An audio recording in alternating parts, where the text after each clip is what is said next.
Good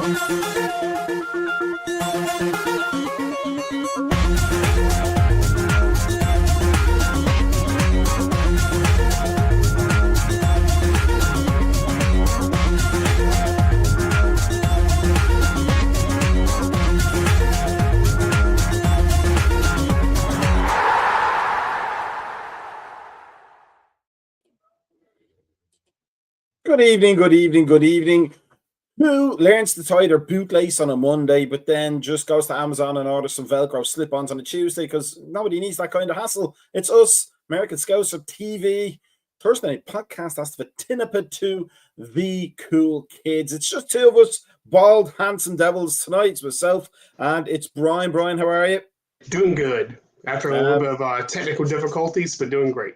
Technical difficulties indeed, probably the best description of the last four games for Liverpool before the Champions League game, which we will be talking about. Not a huge amount to go over tonight. We will basically look at the Eintracht Frankfurt game and the little bits of changes that but clearly we're gonna look at what the Liverpool staff, the coaching staff, and the transfer people are getting from listening and watching to this show every single Thursday, because everything we say, they do. We'll talk a little about Arne Slot's press conference and Mo Salah's social media shunning of everybody appears, and then we look forward to the game at the weekend. But let us start with the game against Eintracht Frankfurt. A nice 5-1 win. A good performance overall. Account has to be taken of the fact that Eintracht Frankfurt are dreadful defensively. I think we kind of talked about that, hinted at, that it would be a good game. And had he lost this game, so that would be under an immense amount of pressure, given where Eintracht Frankfurt are defensively in the table in the Bundesliga. But it was a good performance. But more importantly, they listened to us and changed the formation. It wasn't even a straight out and out 4-4-2 in the Hodgson style, although it was defensively. If you look at, there's like moments in the 4th, 8th, and the 12th minutes in the first half where they have the ball and you can see a proper old school 4-4-2 shape. It was really good to see how organized it was. We, of course, conceded the first goal because that's what we do, but we've been doing that since Klopp's time. I hate to be stick on anybody on this kind of an occasion, but at this point, there's only one common denominator as to why you keep conceding early goals. And he got a nice big fat contract there last year, but that's just beating a dead horse. We got to see two set piece goals, 2 corner kick goals from a team that hadn't scored many of them. And we got to see Wirtz probably play his most composed game, not his best moments. We've seen some great stuff from him that wasn't picked up on before, but he certainly was consistent from the first minute to the last minute in making a contribution. And we saw probably what we might have to win is our best central midfield pairing right now in the pivot, not McAllister, basically. Jones and Szoboszlai doing fantastic. Unfortunate to see Frimpong go out early. Bradley did a good job in deputising, but we really wanted to see what Frimpong was doing because he looked like he was causing some problems. And then, we get Hugo Ekitike, the man that didn't have all the fanfare, doing all of the fanfare yet again. So, Brian, before we delve into the analytics of the entire thing, what was your overall impression of that game? I think we pretty much dominated for the most part. I mean, we had the first goal that came against us, but at that point, it was just basically one-way traffic throughout the whole match. I mean, it was I'd say right there, it was flattering of Frankfurt that we only scored 5 goals against them. I mean, I was waiting for it to be about a 5 or 6, above a 5 or 6, so maybe possibly 7 goals out of that. Second half right there was amazing. I mean, we played great football that second half. Chiesa, the introduction of Chiesa was brilliant. I mean, if you watch him, how some of his movement was superb. I mean, and I think that actually helped Verts' game out by how Chiesa moved in that match. Because I mean, it was a lot of dummies that Chiesa was making that was drawing players in, and I think that opened up Verts a lot more.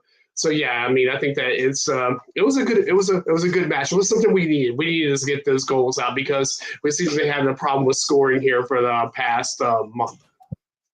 Yeah, here's what I want to talk about. It's kind of a quote that always stuck with me. And I believe on the Discord channel, I was one of the, and I was only joking, essentially doing the 4-4-2 in the back of an envelope kind of a call. Well, Arsene Wenger once said 4-4-2 formation is a formation that's best suited to the dimensions of the football pitch. It distributes players most evenly more than any other formation, with the exception of the 3-4-3, which is almost like the flat 3-4-3, like line of three, line of four, line of three, spreads players out most evenly. The thing about our 4-4-2 yesterday, Brian, it was that Wirtz played defensively as a right outside mid, but tucked into the field when we got possession of the ball, which created some problems for Eintracht Frankfurt. But what it meant was that there was actually, and let me know if you saw this and agree or disagree, but the side pass now had a purpose because we had two layers where we could go back, right outside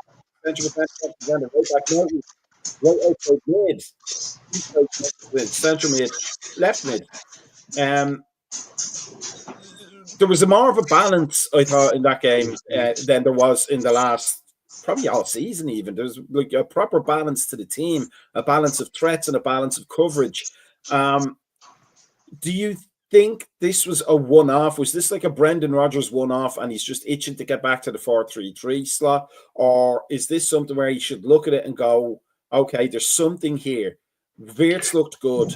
The fullbacks looked good. The central midfield looked good. Two up top made both of them dangerous. And Isak probably should have had a goal before he came off at half time. Who knows what would have happened if he'd have stayed on? But I think he was getting closer and closer. It's basic. Everybody knows 4-4-2 is the basic formation, and because of that, sometimes it gets dismissed. But we did look good in it, didn't we? Absolutely. The one thing was there was no isolation up front. And that's the one thing that we talked about here over the past couple of weeks right there, about the amount of passes that are actually getting it, that they're the four passes that we're making, but they're not actually making any head weight. I think that you actually saw head weight in this match. So, I mean, and hate to say there's one player in this that we'll talk about later right there that wasn't quite involved in this in that process. But yeah, I mean, I think that it was definitely a more well-balanced side. It was there was a lot more fluid movement, a lot more better cohesion between the players. I mean, I can't really go there and knock any one player on that was on that pitch right there that was in there.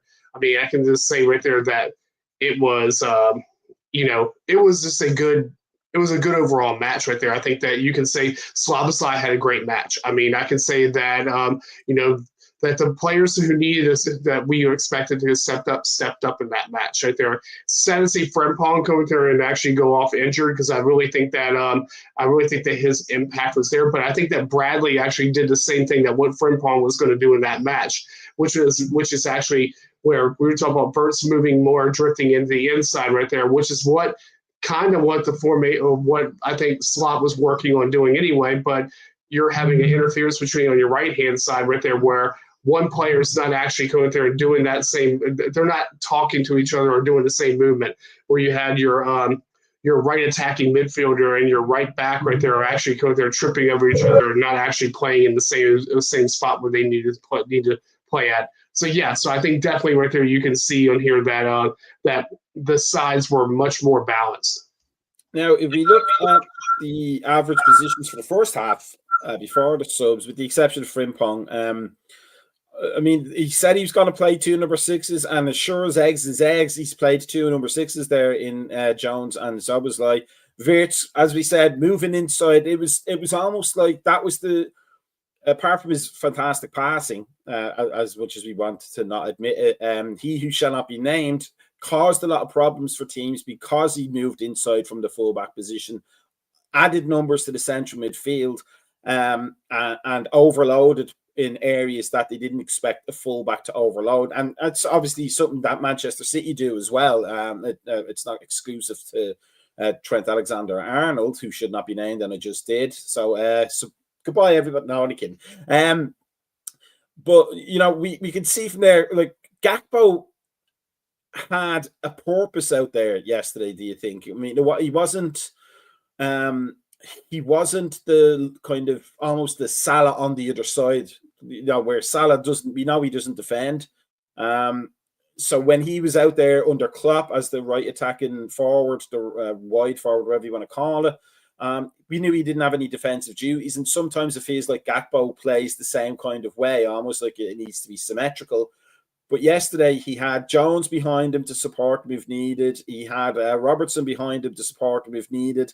And then he had two options up front to play to.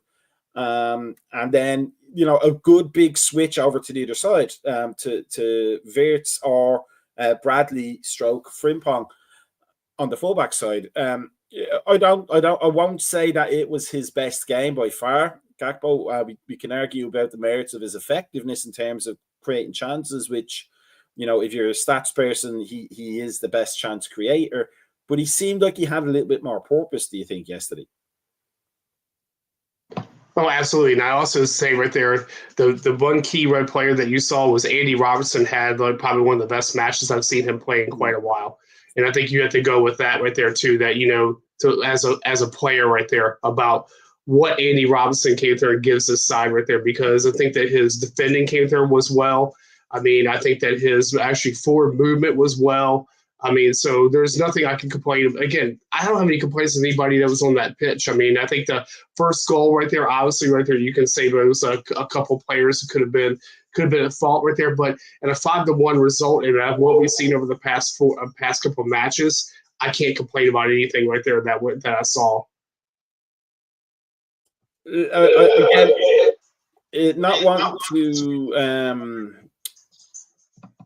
not wanting to put fingers and blames and stuff on people. And Mamardashvili didn't do anything particularly egregious to earn any sort of criticism. But do you think if Alisson had been in goal, he would have saved that goal? Well, I caught some slack right there about Mamardashvili on Monday's podcast right there because of what I said he is. I said that I compared him. He's a shot stopper. The same thing that you would say about Mignolet. And I got a lot of slack about that from Galley. So I'm just going to say right there, I'm going to stick by my words. He's a shot stopper. He's great at doing that. Is he great at ball distribution? No. I still say that right there. I think there's still some things that he needs to improve on that right there. And I'm not saying that he's going to go down the route of Mignolet, because I think that he's a definitely different as far as player and overall size and stuff like that. But his main role of being a goalkeeper is a shot stopper type of goalkeeper, which Mignolet was. I mean, and Kirkland. I could go down the list of players that we've had right there, that we've had keepers here that done the same thing. I mean, you can say that Pepe Reina was more of a distribution type of keeper, where all these other keepers that we've had throughout this whole other line right there have all been shot stoppers. Their weakness has been ball distribution. And so far in the season, I'm saying the same thing right there with Mamardashvili right there. That's something that he has to work on his side. If we're going to play and play with a more possession-based type football and actually going through and actually moving the ball from the back, I mean, you're going to need to come there and have a keeper that can actually do that. And I think the modern keepers right there are a type of keepers right there who deal with ball distribution from the back and are good on their feet. And Mamardashvili hasn't showed that to me yet. I mean, so did he do anything wrong in this match? No. I think Alisson would have saved that match. I think Alisson would have probably anticipated that what was going to happen in that, and I think that Alisson would have saved that.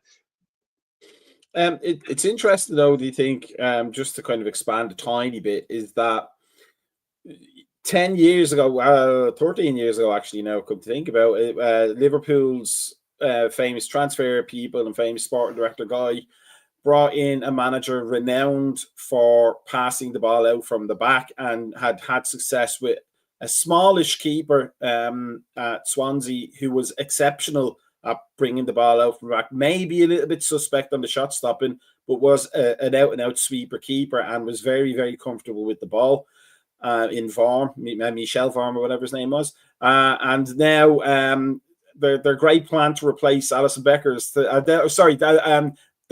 Brendan Rodgers comes to Liverpool and they give him Simon Mignolet, who's the least comfortable goalkeeper I've ever seen at Liverpool with his feet. And now a similar thing is that we've got one of the best sweeper keepers who's fantastic with his feet, sometimes too fantastic for our nerves and heartbeats. But their plan for succession is a keeper who's not good at his feet, who's very, very one-footed, but is a good shot stopper and also seems glued to his line nearly at times when the balls come towards us. There's almost a little bit of a breakdown in communication there, isn't there, about what the manager wants and what the transfer people see. Absolutely. I mean, you can see the same thing where you had Virgil actually taking free kicks at one point, like that whole thing that you seen with Feyenoord had done it before too, right there. But I think that again, a modern football is a more fast paced on the floor type of football. I mean, right there. So I think that seeing this right there, that having a person who's great at shot stopping right there, and if you're going to set somebody up that can help him and assist him in that process, sure. But right now, when I have two very forward-minded center backs and both Van Dijk and Konate right there, actually with how they move the ball going more high up, having a keeper right there who's not good with their feet and who is more or less, like you said, hugs the line and stays the back right there, that doesn't help at all. I hate to say that doesn't really help with those type of center halves that you have already in your possession. Now, by half time, we were 3-1 up. Hugo Ekitike. Now, here's the great thing about the Hugo Ekitike goal. We all know my complete dislike for tippy-tappy, passy. Let's have 27 million passes between the two defenders football. You can go direct. Like the ultimate goal, as a coach friend of mine said like decades ago to me, is one pass, one goal. That's the ultimate goal. You get the ball, you pass it, you score. If you can do that all day, you'll do that all day. Robertson gets the ball, nice through ball, and Ekitike shows what we paid money for Ekitike for, and that we're hoping we also get from Isak. Uses his strength, uses his pace, cuts off the defender that's trailing, and slots the ball in the back of the net. And then, there's been some debate on social media about his non-celebration. He just seems like a nice guy, so I'm not going to hold it against him for not celebrating. But then we get two corner kick goals, headed goals, especially one from a player we've been like lambasting for weeks for not being able to put a header on target and having many chances to do so. Almost in terms of a narrative, that first half was almost a vindication, wasn't it, for everything? It was almost like you've just had the deep tissue massage. Your muscles have been brought to places they never want to be brought to again. Now here's a lollipop. This will make things better. I probably should have used the dentistry analogy for that, but we'll stick with massage. It was a nice half to see, wasn't it? It wasn't just we're getting away with this. It was, this is good. Why can't we do this every week? I mean, I think really a lot of this right there, for the most part, right there, was that things just clicked. I mean, sometimes things just click right there and all that. And I think that, again, you also have to say that Frankfurt has been leaking goals in the Bundesliga for the past couple of weeks. So it was a perfect opponent to have at the moment if you're having problems with scoring and actually getting more rhythm in your attacking side right there. But I mean, again, I think it's, like you said, I think it's a lot of vindication for what we've gone through for the past month right there of dragging and dragging and dragging. But also you have to go back and look at, what wasn't on the pitch at the same time. I just want to say a big welcome to Chris LP Music. I don't know how you end up here, but we hope you stay. I just want to just for you, here's what we started the show off with. This man, he may have been an Arsenal manager, but he was a fantastic manager and a great individual as well, and a lover of 4-4-2, which is what we will be talking about and what we are currently talking about here. Chris says the pros and cons of a 4-4-2 diamond for our side. And that's the thing. We didn't really play a diamond, but we didn't also really play a flat 4-4-2. It was kind of a hybrid between the two. And that's Chris talks about the tactical puzzle that Slot has to solve. That's what we've been saying for weeks, isn't it? Where is this tactical solution that he was so good at last season? And this was it. And then we'll go into the second half because he makes a change in the second half as well, which changes to something slightly different again. That's the Slot we've been waiting on, isn't it, all season? Oh, absolutely, right there. And I think to answer Chris's question on there, right there, I think that we can't actually go and perform a diamond formation right there because we don't have a real number 6. And I think that's the one reason why you can't go to do. That's why you basically have a double pivot right there between, either Gravenberg or McAllister or Jones and Szoboszlai. That's why you keep on having this whole like a bunch of different players doing that, because without having a classic number 6 right there, that I mean, if we would have came there and got Calcedo across the line, or our Lavia right there, this could be an entirely different project right now, right there with who's doing what. But I think until you actually have a number 6, and I've been calling for like the past couple weeks, I'd love to have a Fabinho on this side right there, because I think that would solve a lot of our problems that we had from the past couple of weeks in the Premiership right there of leaking goals that that when we had people playing up high. Because one of the biggest critiques I had of Gravenberg and McAllister right there is they both don't time each other out when they make their runs, and you want to have it leaving. And you want leaving Verge and Konate left high and dry without having somebody to go and back them up, which is why if you look at some of the goals that have been scored against us right there, that was one of the biggest problems. So we can't really do a diamond. We can do a hybrid diamond in a way right there but until we actually have somebody who's a good anchor, we can't do that. A rhombus, maybe. Yes. Midfield rhombus. Yes. Or a parallelogram, if you want to be fancy. Now, here's the thing about it, just because, I'm just getting flashbacks and memories of that fantastic 1990s, late 1990s, early 2000s Arsenal side. One of the things about their 4-4-2, which made them so tricky for the other teams in the league, was that Thierry Henry was, for all intents and purposes, a centre forward. But he did what Salah does for us. He's been doing for 9 years, which is he played out on the wing and then cut in and got his goals using his pace that way. The 4-2-3-1 or 4-1-2-3, it was more of a 4-2-3-1 kind of a deal that we've been playing with Wirtz in that number 10 role. If you compare it to yesterday's game, taking the quality opposition out of the equation, Wirtz was so easy to defend against as that number 10 because he played it like a traditional number 10, didn't he? I mean, that's why that role died effectively, is because he couldn't just be a playmaker there. You had to do a lot more things. Whereas putting him out on the right removed him from that area, made him harder to defend, and we saw what he could do with that assist in the second half to Gakpo. But that wasn't the only time he got into that space and did what we want Salah to do every week, and which we saw him not do once he got on the field, which is getting the ball to the back post. But that's the thing. We're not playing the Roy Hodgson. We weren't playing rather the Roy Hodgson 4-4-2, where everybody had set defined roles and you could predict what they were going to do. Wirtz could attack from chalk on his boots out on the line, or he could be right where the number 10 spot was. Isak would pull out and he'd fill that space. And the fact that there wasn't a number 10 there meant that Ekitike could drop into that, which meant his defender, his central defender, Markham, didn't have an easy decision to make. They either go or he stays, which if he went, obviously create space. If he didn't, he create space for Ekitike because he could get the ball and turn. And these are the kind of dilemmas that we want to be causing teams, isn't it? And which we haven't. We've been quite easy to defend against so far this season. Do you think that this is a thing that Slot really, he needs to not be Dutch about this. He needs to be not stubborn and see how that, just the formation change. It doesn't have to be 4-4-2, but putting Wirtz out there, putting Ekitike and Isak up front, putting Chiesa in a free floating role when he came on the field. Those are the things that are going to create spaces so that we do actually have better chances to finish. What do you think?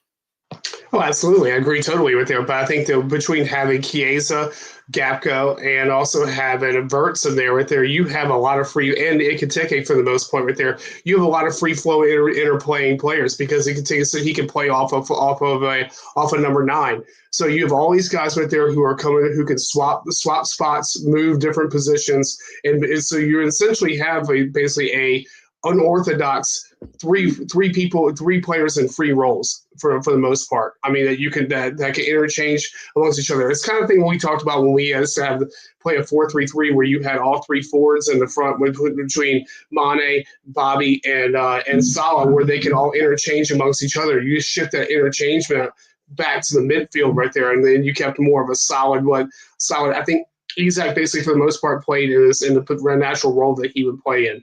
But you had enough players right there who could actually support him, which goes back to what we talked about before. There's no isolation in this role because people don't know exactly how to defend that midfield. So your midfield doesn't get swamped. And I think that's what kind of happened with us at the last match right there with Manchester United was our midfield got swamped because it was predictable. They knew exactly where players were going to play, what their roles were going to be. If you're constantly interchanging with each other, you don't know who's where and what they're going to do, which leaves, Chiesa coming there and being able to make dummies, while Verts goes around on the right hand side toward the touch line and basically sets up 2 goals. And in that second half is basically what you saw for the most part was that Chiesa on the left hand side drifting to the center pitch and causing problems there, which caused right there for Verts to go basically be left alone and can do what he wants. The other thing as well, when we are looking at it, is removing Wirtz from the left side of the field and putting him out onto the right meant that there wasn't Gakpo, Wirtz, and Ekitike playing in that same space, really. And it was good to see that there was, they weren't stepping on each other's toes. And that's kind of what Gakpo needs. We know what he's capable of, but we also know that you could literally blindfold yourself and plot on a map where he's going to run with the ball when he gets it. The problem is that there's 2 other players that want to do that same thing every week. And this cleared out a lot of space for that, didn't it? Because it meant that somebody could fill that gap when he made the move, whether it was Robertson making an overlapping run or whether it was Ekitike pulling out to that wide spot or Chiesa just being all over the place, essentially, when he got on the field. But that kind of non-duplication of efforts, sensibly and logically for the manager, he should be looking at that and going, okay, that's the way forward. Just clear some space out for the attackers to do the work. Yeah, but also like you said right there, you're not having 2 different players on the wide part making conflicting runs, and that's what you've seen this past year. On the right hand side, I've got Mo and I've got Frimpong, Szoboszlai, Bradley, all making conflicting runs on there. On the left hand side, right there, I have Kirkes and I have mostly Gapco making conflicting runs with each other, and so they're basically countering each other out, by not actually communicating through the process. Our whole goal right there, which I know what Slav was looking at, I kind of know right there, and I can't read his mind, but having a 4-2-3-1 right there is the ability right there for your 2 right attacking midfield, your left attacking midfield to be able to drift inside and actually go there and actually enclose in the space there, leaving yourself with your right back or your left back to make runs to go at the same time in the back. The problem is that hasn't happened yet because you're still having Mo and you're still having Gapco try to go drift to the outside right there like they were before, which is basically tripping up the entire process. So I think by going there making these rolls right there and letting Gapco drift inside, because that's what he kind of likes to do right there a lot of times. If you watch what he does, especially if he's on the left-hand side, he'll start off and he'll drift inside and make runs at the top of the box. By giving them those instructions, hey, you keep doing this as a midfielder, then you're giving him that role. So I think that's the one thing, and I think it is a way forward and all that. But again, it goes back to players actually doing defined roles that they need to do in a way, even though they're free, but their roles are still defined. Let's look at the average positions for the second half. McAllister comes on the field. Bradley's already there, and Chiesa comes on. Chiesa there is, pardon me. Chiesa there is almost like a left forward, but that's not where he popped up. That's maybe where he touched the ball a lot, but he was making runs all over across that back four, wasn't he? Wirtz was still doing what Wirtz was doing, outside right on defense, inside right on attack, which made that almost like a 4-3-2-1 rather than the traditional 4-3-3. But yet again, and I said this on the Discord in one of our many arguments that we all had after the Man United game, a change is as good as a rest sometimes. Just a little change of formation can give players a bit of a mental freshness, and they have to rethink their game instead of falling into the same old patterns.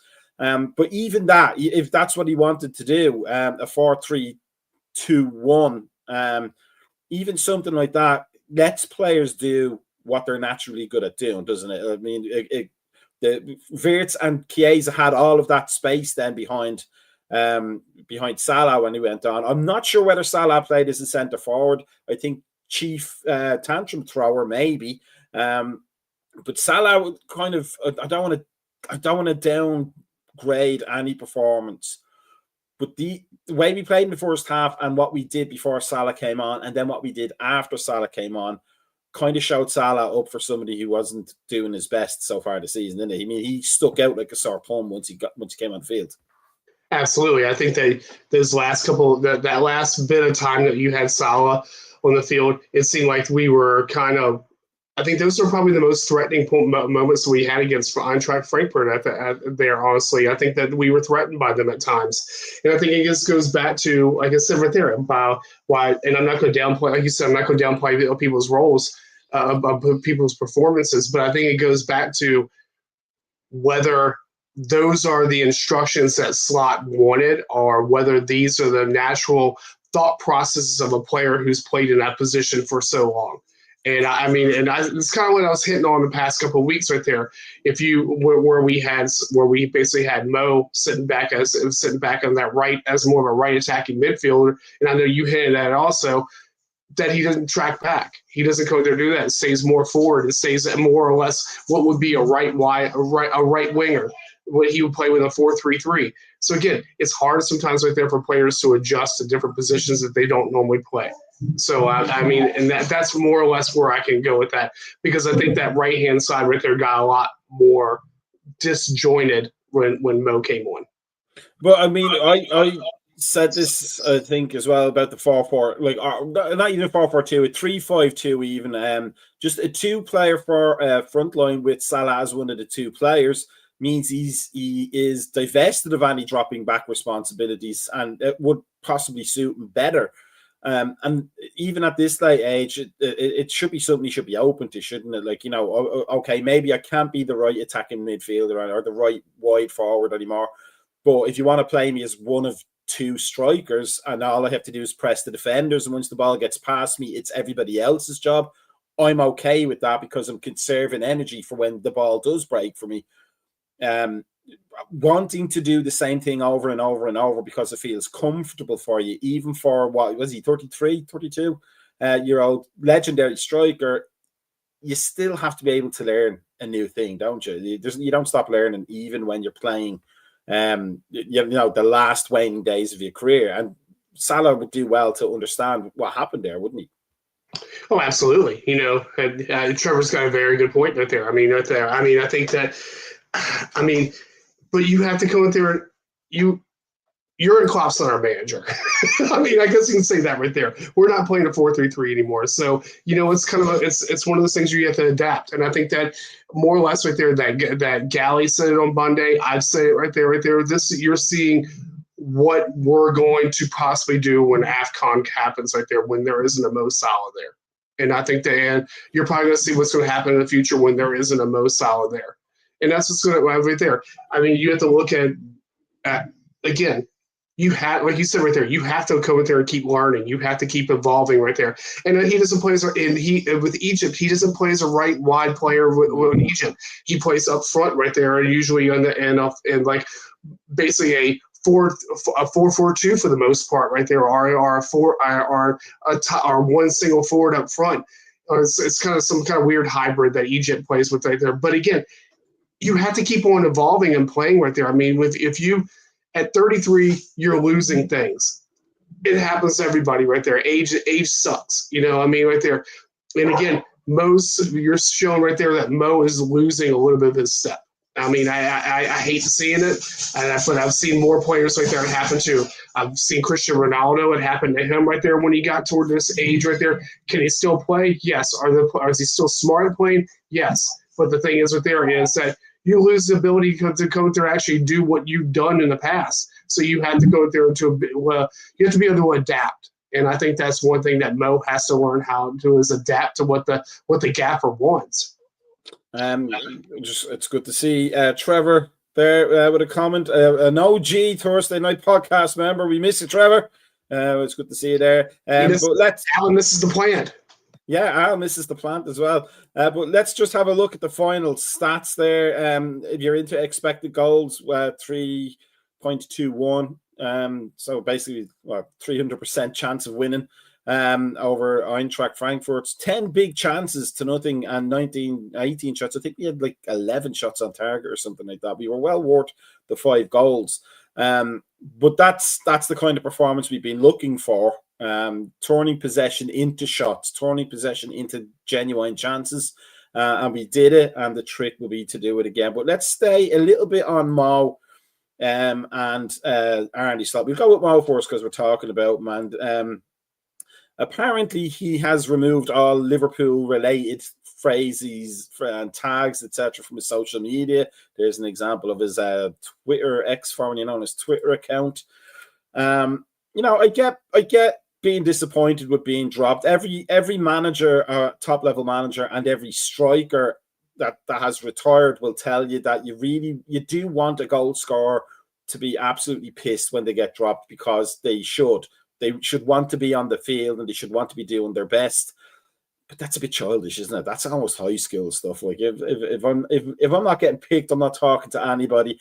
By the way, I'm going to tell my mother and father now, and they're going to have a word with you as well. I mean, it's such a sophomore thing to do, isn't it?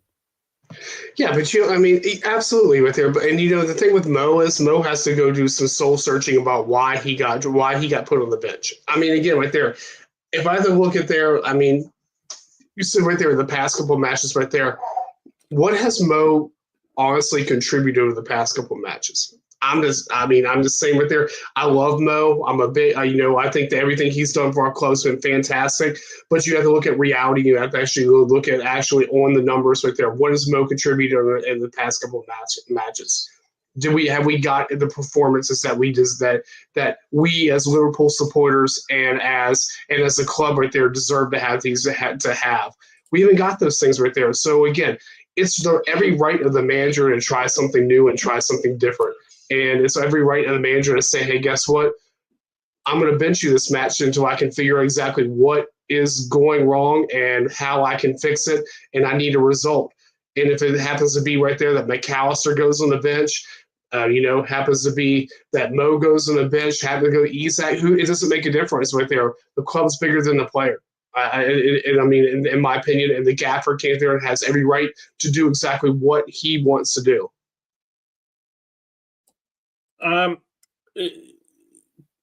Do you think psychologically that maybe you hear from ex-strikers, especially ones that rely on their pace, that they could feel it go, like they can feel there's obviously I played at a way lower level than Mo Salah has ever played. But I do remember being like getting to 30, just playing a game, and there was an 18-year-old, and I was playing central defense, and the 18-year-old had the ball and was like dribbling towards me. It was only a friendly game at speed, and my head was saying, right, I'm gonna push him to the outside, I'm gonna force him wide, and if I need to kick it out, I'll kick it. By the time that thought was finished, he'd already gone around me. My body had not responded to what my brain was saying. And because I was obviously a pub league level player, I was like, right, that's it. I'm done trying to play football. I'll just play kickabouts from now on 5-a-sides. But, for a professional player who was at the absolute peak of physical condition and absolute peak of their athletic powers, to maybe have a moment that only they will ever know, where the thing that they are good at doing is gone. Or they could feel like this. I'm at the last legs of this here. Do you think it may be as a defense mechanism, as Harry Redknapp once said, professional players will blame everybody else for their faults before they look at themselves? Do you think that maybe there's a little bit of kind of realization from Salah that the dog days are over? He's starting to come to the winter of his own discontent as a player. Do you think maybe there's a mental block on him, that he understands, he's nearly done?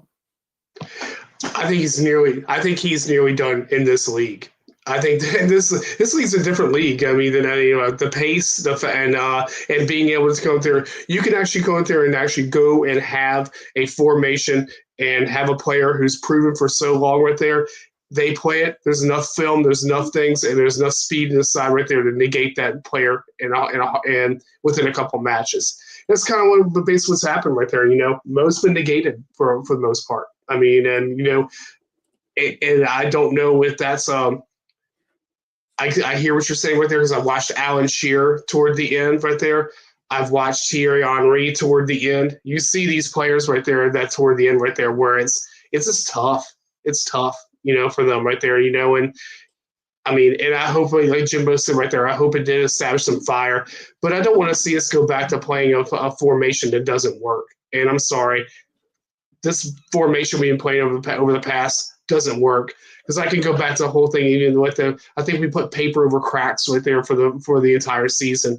We were basically only coming from behind right there from just by most of the matches we had right there. We could easily only have 6 points, 7 points right at this point right now. I mean, it's just kind of happened right there. I mean, but with Mo right there, I think that is Mo still going to still have that to him? Absolutely. Does he still have that in him to play continuously in this type of league right this? I don't know yet. I mean, I have to see what the numbers say toward the end of the season right there and what can happen and what happens right there. But I don't think that I think this is more or less going to probably eventually be the end of Mo with Liverpool probably by this season. I think that I see, like I said on Mondays right there, this easily you'll probably see at least 4 players that are probably going to be gone that we are popular at the end of the season. The thing about it is though, and me, I've always been a 4-4-2 man. I kind of hope we stick with this hybrid 4-4-2 with Wirtz playing out on the right. I think it works, and I think Isak and Ekitike works up front. I think you could see a little bit of an understanding starting to form until Isak came. I think if Isak had stayed on, he would have scored. That's what my feeling is, and I think Ekitike may have provided it for him. But nevertheless, if Isak and Ekitike start to form a good dual partnership, if the 2 number 6s thing works, and Jones, Gravenberg, and Szoboszlai are the rotating 3 players into that 2 spot, and then Frimpong gets licensed to roam up and down the field. Robertson gets I believe it's called an Indian summer, like a late burst of form at this stage in his career as a left back with a left outside mid in front of him instead of a left winger 50 yards further up the field. The writing might be on the wall for Salah by Christmas before he goes away to the AFCON. But you might look at it and go, right, there's no place for me here. I got to start looking like, and obviously we wanted Salah and Van Dijk to sign because they were 2 best players last year. They were 2 very important players, but also it also meant if they did have to go at the end of the season, we get some money for them instead of nothing. So is there a chance that he looks at that? He looks at Isak, he looks at Ekitike, he looks at Wirtz. He knows they're the future of the club and goes, be nice. I got to 9-10 years, whatever. I've won some trophies. It's probably time for me to move on. Isn't that in every? Isn't the story of every player, a senior player in every sport, right there? That you're going to get surpassed by the young kid. I mean, Iketeke's 22. You're 32. So these things happen right there. It's just part of the reality of being of playing the game. So so you have to realize that you can't do this forever. And I think that once you get that in your head right there, that hey, maybe it's time for me to go there and go do something else. If you're basically going there and signing players who play my type of role, my type of game, and who are 10 years younger than me, maybe it's time right there that hey, that they understand that you're not going to go out there and be here forever. And I think that again right there, Jimbo. I love Mo, but I think that right there again, I think that the writing's on the wall. I mean, it is. It's not going to be. It may not be this first half of the season, but it probably will be at the end of the season. I mean, it feels almost to me like being an old codger. It feels almost like when we kind of knew Rush was going to not be there anymore at Liverpool. He's the one I grew up on, but you kind of knew. Like here's Robbie Fowler coming in. Here's Michael Owen, like like coming through and being spoken about in the academy. There's Stan Collymore is coming. Like there's you could kind of you want these old warriors to go on forever and ever and ever, but they can't. In the end, they can't, and they got to go at some point. But the main point of the news, though, is he should grow up a bit. Should he put Liverpool back on his social media forthwith? Yeah. I mean, look, you remember watching Steven Gerrard toward the end. We all watched that right there. We're like, oh, man, what's happening? Yeah. I mean, you kind of had that feel. And I think that having that last match, his last match to happen like that, and you knew that this was the ultimate demise. Yeah, it's like boxers. You don't want to see that last fight. You don't want to see Muhammad Ali being smacked around by Larry Holmes, and Larry Holmes didn't want to see Muhammad Ali being smacked around by him, but that's what happened. Now, speaking of like PR gaffes, it's not necessarily a gaff, but Arne Slot's post-match comments included the idea, and I'm paraphrasing here, that we played well against Eintracht Frankfurt because we could press them better, because Eintracht Frankfurt had the decency, the common decency, I tells you, of passing the ball on the ground, and the other teams that we lost to played the ball over our heads in the air. Now, I had a bit of secondhand cringe about that, because that is one of the worst things I've ever heard a manager say, if he was deadly serious about that. They didn't play the way we wanted them to play, therefore we couldn't beat them. That's really an invitation for every team to go, oh, okay, let's kick the ball over the heads of everybody at Liverpool and we'll be flying. Do you think that was a lost in translation type thing, even though he was speaking in English, or do you think it's because you've heard that before with Barcelona, you've heard that before with Pep Guardiola teams and Pep Guardiola coaching three coaches where, well, we played football. We may have lost, but we tried to play football. The other team, they didn't want to play football. They had the temerity to want to win the game. Do you think there's a bit of that kind of Dutch arrogance of we play the best football in the world the way it's supposed to be played? Or was he just, I don't know, having a brain fart? I don't know. Didn't Rafa go there say the same thing to Sam Allardyce right there at one point right there? It was almost in the same type of context right there with the way they were playing, And so, I mean, if managers say stuff right there, I mean, to actually do it, was it probably just something that he probably misstepped and took?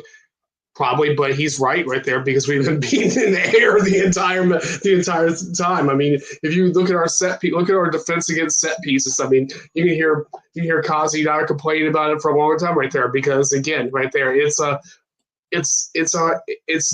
we're not getting beat on the ground. I think we're a pretty decent side on the ground, but if your aero attacks, long throws, things like that, those are our problems that we're having right there. I mean, we let go a match right there against Crystal Palace over a long throw, and I can't let that go right there. I mean, I've been harping about it now for a couple of weeks, and I can't let go of it. It's a bitter pill to swallow right there. You should never get beat by a long throw that was 35 yards out right there and put into the box, and you didn't know how to defend that. That's poor. And I think, yeah. I mean, this is what we said last week and the week before on this show when on the Discord channel we were kind of criticised for sounding like we wanted Slot to be fired or anything, which was nothing close to the truth. But the idea that he's the coach, this is what he gets paid to do. He gets paid to solve the problems. And if you can't defend throw-ins, if you can't defend corners, that's something you probably should devote time to on the training ground and not complain about the fact that the other team are doing those things. But do you think maybe, like as he said, it may have been a misstep, and what he probably meant to say was we haven't been able to get our pressing right dealing with these? Because that I would hope that's what he really meant, rather than, I couldn't punch him in the face because he kept moving his head. It's his fault I lost. I mean, it sounds a bit like it sounds a bit grasping for straws, doesn't it? Yeah, absolutely, right there. I mean, again, right there, he goes back to the differences of what he brought the assistant managers in right there to help with these problems. I mean, I can say right there, you can look at the numbers between Heininger this year and who we have now is right there. It's a big difference right there as far as numbers go, as far as defending. We didn't leak these goals that we leaked last year. I mean, so something's seriously wrong. I mean, if this doesn't happen that way, because again, players haven't really changed. I mean, we still have the same exact people in the same exact roles right there. But what changed? Only thing you can go point at right there, it has to be whatever we are doing with as far as who's talking about defending, who's going there and actually teaching and actually going through the tactics of defending. That changed. So that's on the manager. I mean, I'm not saying, like you said right there, we're not saying for Slot to get fired, but we also have to say that people should be held accountable right there for problems. I mean, I know if I have a problem at my work, I get held accountable for it. So same thing should be against these guys. Let's hope that the change of approach in the formation is seen this coming weekend, in a change of approach and how we defend set pieces, because it's going to become vital when we play these guys. Brentford are, and I'm not going to sit here and say I loved Keith Andrews as an Ireland player, but he was a decent Ireland player. But he did certainly come up along with that kind of idea of using the long throw and using set pieces. And this Brentford team does that to great effect so far this season. Is this, after the highs of Eintracht Frankfurt, is this a proper test now for what we did in terms of the tactical changes, Brian? Or is it going to be something where the same flaws are going to be showing up? Or do you think Slot may panic and go, or do a Brendan Rodgers and go, well, that was okay, even though I had success with it, but my idea is what I really want to do? How do you see this game going? I mean, I think it'd be hard for you to abandon what you saw work. I mean, it'd be really difficult right there. I mean, but I guess also the difficulty of being a manager right there is keeping every player happy, and somebody's not going to be happy with how this rolls out. I mean, I know over most let me ask you though, because we say that, but does he really need to keep everybody happy? Because we know it's an impossible task. But that's what the manager is. And the manager is the one that says, you're not doing the job, you're not playing. We really want to see that from him, don't we? We don't want to see him shoehorn Salah into a formation just because he's Salah. He has to earn that as much as anybody else, doesn't he? Correct, absolutely, right there. And again, right there, I'd hate to see something that worked to go get tossed on the wayside, And I think that you saw that like you mentioned, right there with Brendan Rodgers, we saw that like that happen with him, where he played a certain formation in like the FA Cup or in the Europa League, and also we went back to league and we wound up playing the same exact thing we did, and we wound up going there and seeing the same exact result. And I think that would, unless you have to learn from your mistakes right there, and I think that's the thing that Slot has to go and do right there. They say right here that, what I've done for this past month hasn't worked. And also now you don't have a Gravenberg, you don't have Frimpong right there. So there's two players that you don't have. So your double pivot right there basically is already your idea of what you had right there. That's gone. Frimpong right there, sure. I mean, he was going to always be this as more or less your right winger / right back player right there. but you can't play a double pivot with the players that you wanted. Do you mean a wing back? Yes. Yeah. Well, yes. Yeah. So yeah. So, I mean, so you can't really go there and play. You can't play this double pivot that you've been playing right there, which hasn't worked anyway. So you're still in the same exact position you're at right there. I mean, again, the side bleeds for Fabinho. I can't say that enough right there, because I think that you have to have somebody as a stabilizer. So this formation stabilized us. So you have to use that as your base. If it's going to make players unhappy, so be it. It's kind of like what Jimbo came through and said right there. So be it right there. Not everybody's going to be happy right there. And if Mo happens to go there and throw a tantrum because he's not playing this match, it is what it is. The thing about the double pivot is the way it had been working is, as we talked about earlier, is having that other player in front, the number 10, which cuts the space. But what we saw was almost an old school, like, you go forward and I'll sit back for a bit, and then I'll go forward and you sit. Like, there was always somebody minding the house, so to speak. So, it was an old-fashioned piston central midfield with, 2 number 6s, but that didn't stop Curtis Jones from getting forward. It just meant Szoboszlai didn't also get forward. They seem to be smart about that, but that doesn't necessarily mean they'll be smart in the next game doing the same. They might get comfortable with it. But kind of just to go back a little bit, like the Brendan Rodgers thing, and this is what scares me a little bit about stuff, is that, we mentioned when we were discussing the 3-back systems in the Discord, Brendan Rodgers had that horrible period in 2014-15. He had no Sturridge because he was injured. He had no Suarez because he was sold. And he had Mario Balotelli. He was terrible. He had no strikers effectively. And then solved the problem by changing to a 3-4-2-1 with Lallana and Coutinho and Sterling as the centre forward. And it worked. Went on 11-game unbeaten run. I think we won like 83% of the possible points we could have won. And then switched the back all of a sudden to his 4-2-3-1, 4-3-3, pardon me, that you wanted to do. And then we started losing again. That's what scares me about this, is we saw solutions against Eintracht Frankfurt to what was problems beforehand. Do you think Slot's going to be too stubborn about his ideas and go back to what wasn't working? Or is there any sense from him, do you think they'll look at it and go, okay, it's Brentford. It's not Eintracht Frankfurt, but it's also not Manchester City. I can afford to stick with this for one game and see how it actually went, whether it was just the newness of the thing or whether this actually suits the players. What would your prediction be for what he does in this game? I mean, we already said that Slot is very stubborn, but I think that he also learns from his mistakes right there, because you can see right there in the half his change that he makes in a lot of halftime of matches with moving players in different spots and changing tactics. So I think that that he understands that we have to have we need a league win.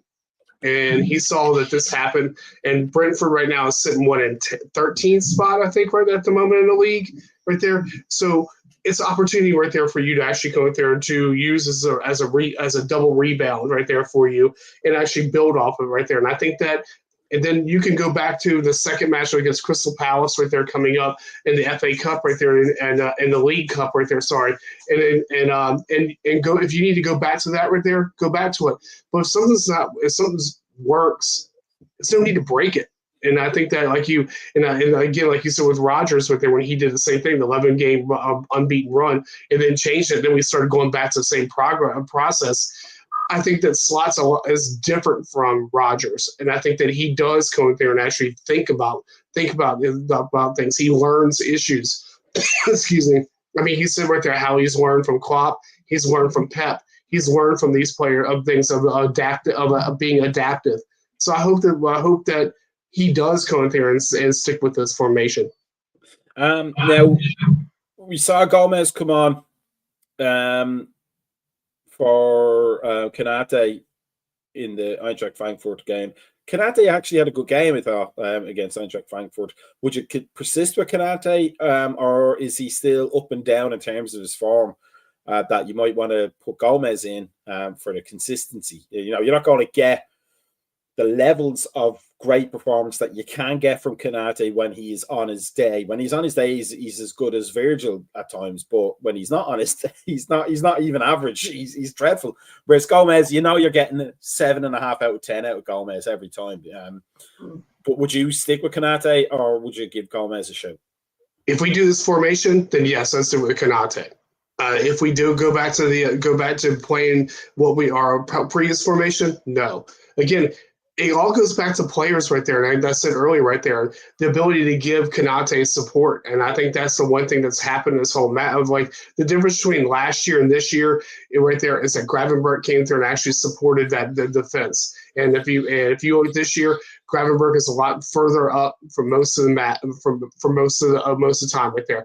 Yeah, absolutely, I agree with you, Jimbo, that he is a Jekyll and Hyde right there, and a lot of instances right there. But I do think that he's given the right level of support right there in the midfield. I think that he's not a bad defender. He's young. He's still a young defender in age terms and all that. So I think that he has a lot to offer here.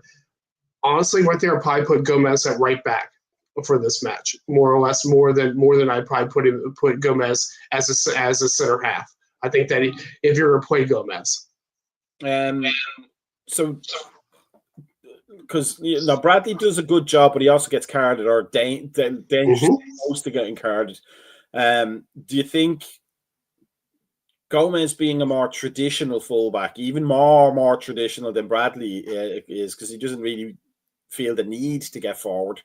If we have Wirtz making that, outside to inside run from the right outside midfield spot, do you think that suits Gomez a lot better and it helps Wirtz a lot more? Or do Brentford even have enough of a threat for that to be consideration? I think that it actually helps out both Wirtz and Konate right there because it does give him support on that right hand side. It's because Gomez right there is more of a natural defender. I mean, than he is going forward. So I think that it solves two problems right there by having Gomez in the side right there. So I would say yes, I would think that Gomez to me right there is a more natural fitting person right there for if you want stability right there on that side right there. And again, right there we have that problem at the moment. What about the other side? Would you have Robertson start, or would you put Kerkez in? Robertson starting. I think that you have to. One thing we came to last week was going back to basics right there, and I think that's one of the things. And I think we, as much as we wanted Kerkez to go in there to go jump in the side, I think that Kerkez needs to go in there and have that moment to sit back and watch Andy Robertson and what Andy Robertson does and how he performs in this side. And I think that having Kerkez go and sit out another match right there, bring Kerkez in the 60th minute right there to close out the game right there. So yeah, sure. I mean, I think that you have to go Andy Robertson, Kerkez come in toward the end once we have this match straightened out and done with. But right now, I don't want Kerkez in the side at the moment. I mean, as a starter right now, because I just don't think the flow's there. I don't think that maybe we can try him out in Crystal Palace if we do the same formation, see how he works with like Rio on the left-hand side, something like that. Yeah, then we'll do that. But right now, I think we need to have a back to basics, solid base type of game right there, which to me goes back to your classic right back and left back. We'll have Gomez and having Robertson on the other side. It seems funny to say because it's only 8th, 9th game into the season, but at this point, with Alisson being out and Salah being off form, Ekitike is the first name on the team sheet, really, isn't he? Absolutely, I think Ekitike is, and I think honestly, I think that Wirtz is right not far behind him because I think you need to have a playmaker, and I think that we have to have that type of player. So in there, right there, as far as like if we go back and playing like the 4-2-3-1 again right there, I think we're going to see more of the same right there. But I don't think that Isak right there is the player right now to actually be the starting forward, even though we paid that amount of money for him. I think that in form wise, I think Ekitike is in a lot better form, and I think that Isak of not having a natural preseason has still hurt him. For Chiesa, he comes on, he does a great job. Sometimes, though, in the past, he's started and not done as well as we expected? This was a question I've been thinking about all week for all four of us, but I'll get your opinion on it. What I thought was that maybe Chiesa does so many things, has so many good moments in the short 15, 20-minute cameos that he has, that we get disappointed that his 90 minutes aren't full of 90 minutes worth of great moments. Do you think it's possible that what's hurting Chiesa a little bit is that he has the same amount of moments over the 90 minutes, but they're just so spread out, it feels like he's not having any effect? Is he kind of coursing himself nearly by being almost a super sub? Did we say this about Shaqiri a couple years ago? I mean, we said the same thing about Shaqiri right there. When we had Shaqiri in there for 90 minutes, largely ineffective. You had Shaqiri in there for bringing as a sub, and he's like a super sub. And you see him making runs. You see him actually scoring like these like worldy goals and different things like that through there. I think that Chiesa is that type of player right there. I think that that he has to come there and know what his role is on the side. I mean, I think at the moment, his role is that impact sub. And I mean, and I think that he does that well. And also then if you want to go back over to like your cup matches and stuff like that, I think that you're going to see him playing more cup matches and you're going to see him playing actually league matches as far as starting and all that. So I think that Chiesa right there is pretty much really lined up right there to actually be a starter against Crystal Palace and the week after next. And I think that you're going to see him play later on against Quarbog and things like that we have in the Champions League. But I think that you have to say that I want to see more of Chiesa right there. But I think that the manager right there knows what he sees. He sees it on the training pitch every day. We see what we see in the 90 minutes of a match right there, and our whatever are the 45 that we see Chiesa on right there. So I think that manager ultimately is going to say, hey, this is what I want from this side, and this is what Chiesa or any other player right there offers. They offer a solid 45. I don't see them offering a solid 90. I mean, to be fair, though, the training videos, he looks fantastic as well. Yeah, I mean, he's just a mystery. You just don't know that guy at all. I don't know exactly right there. It's like maybe he came there and looked at his wife wrong. Got me. Or maybe made a bald joke on his first day or something. Who knows? Yeah. Hey, guess what? He would probably be in the back of the bus if he made a bald joke. There you go. But I was just looking there at Brentford's games. Like they flip between a 3-back system and a 4-back system, and usually 4-2-3-1. Do you think this new shape, if we stick with it, is going to cause confusion for Brentford in the sense that they'll prepare maybe for our 4-2-3-1 that we've been doing and then come up against something completely different, which seems to work immensely for the natural talents of the players? Do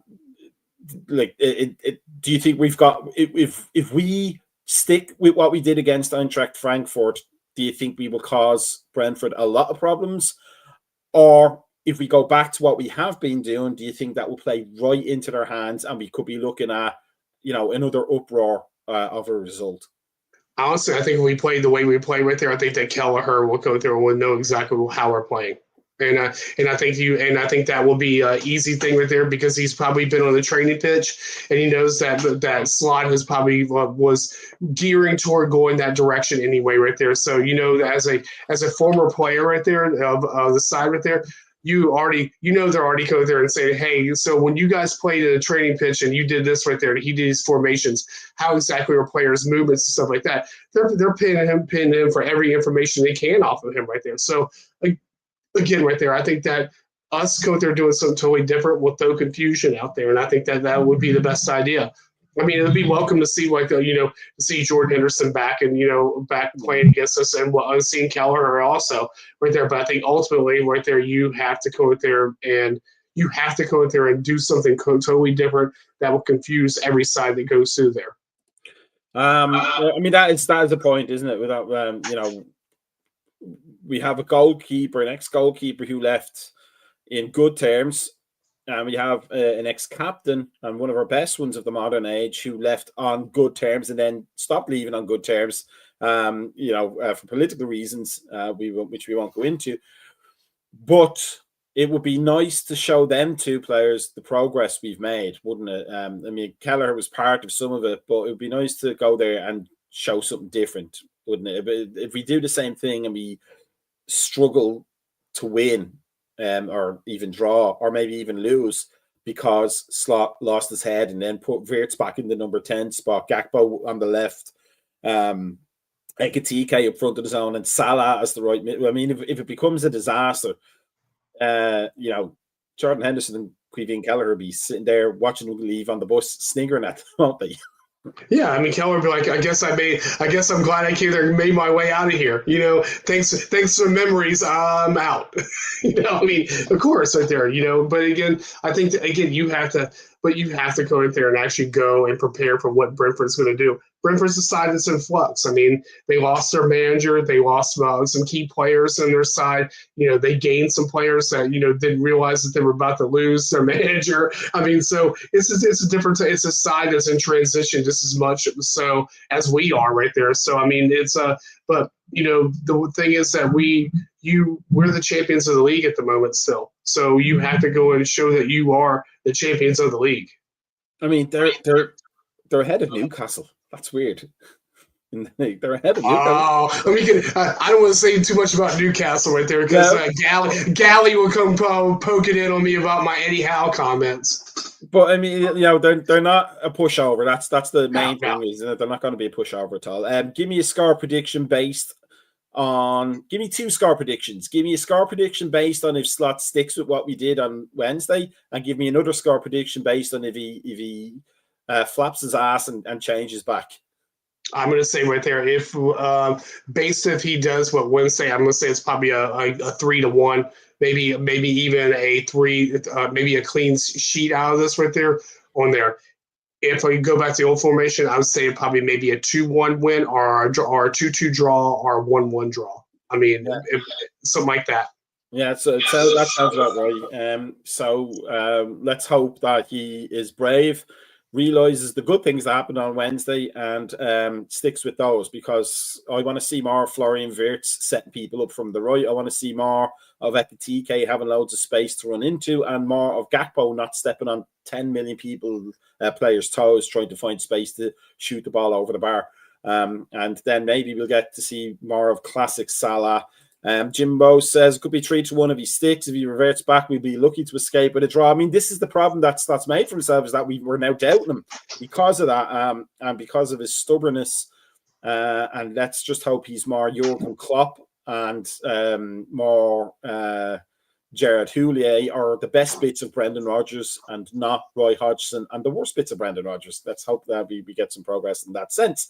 So with that said, it remains for us to do this. Make sure you're following us on the YouTube and the Facebook and Instagram and X, formerly known as Twitter, and Blue Sky, and ELO and Magic Pilot and all those bands as well. It has been good as always to talk to Brian, and good as always to get those comments. Thanks you very much to Jimbo and Chris LP Music and Trevor, to see Trevor again. A fantastic thing. We will be back, I think, tomorrow morning for morning coffee. Keep an eye out for any sort of pre-match, intra-match and post-match stuff for the game and over the weekend. But the boys will be back on Monday morning for the coffee and then the Monday evening podcast to talk about what happened this weekend. It's a Sunday game, isn't it? It better be a Sunday game, or is it Saturday? Better not be Saturday. It's a late Saturday, I believe. Ah, damn it. I better be home for that. The workaday world and mortgages need to be paid, etc., etc. But it's let's hope it's a great game. Let's hope we get to see some refreshing football and not the stale stuff that has cost us 4 wins on the bounce. Let's start a next run of 2 wins on the bounce, and then maybe we can get to 3, 4, 5, 6, and 7. And onwards and upwards then from there. But a big thank you to Brian. Big thank you to everybody for watching and commenting. And make sure you like and subscribe. We will see you the next time. Have a good one. Peace out. Here comes some funky music.